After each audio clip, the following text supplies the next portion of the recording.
When it comes to God's mighty power at work, let's shorten the gap between knowledge and experience. Top of the morning to you. When we read Psalm 111 with the eyes of love and a firm determination to desire to get to know God better, we get an explanation of how to experience the great works of the Lord. Throughout history, our God has demonstrated great works or great displays of His power. And when these displays of power take place, it brings on a thankful and praise response from His people. Verse 1, I will, or choose to, praise and give thanks to the Lord with my whole heart.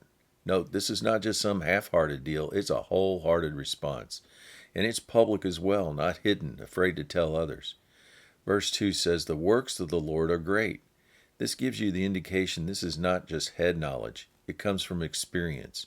The psalmist tells us this ability to experience the great works of God comes when we seek them out because we want to delight in them. Verse 3 through 4, God's great works or power displays are an honorable and glorious thing to behold.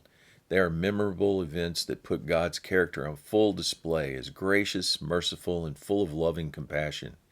God is eager to show us how much He loves us.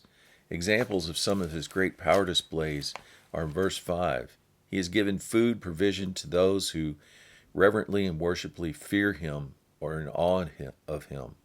He does this because He's made a covenant that is forever imprinted on His mind. Verse 6, He demonstrated His great power display again when He made Israel a nation in the Promised Land.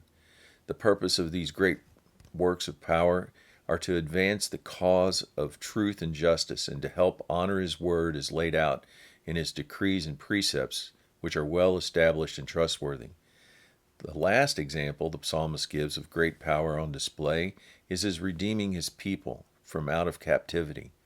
Verse 9, in His people's response, holy is His name, awe-inspiring, full of reverence and godly fear. How do we experience these great works of God? The psalmist tells us in verse 10, we begin by hating sin, that's the fear of the Lord, and loving God in worship. This is the beginning of wisdom, or how to experience for ourselves God's mighty power on display.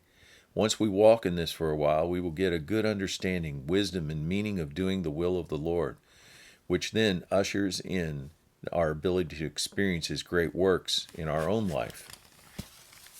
Word of encouragement, if we want to experience God's great works of power on display, we must start by loving God with all our heart, mind, soul, and strength.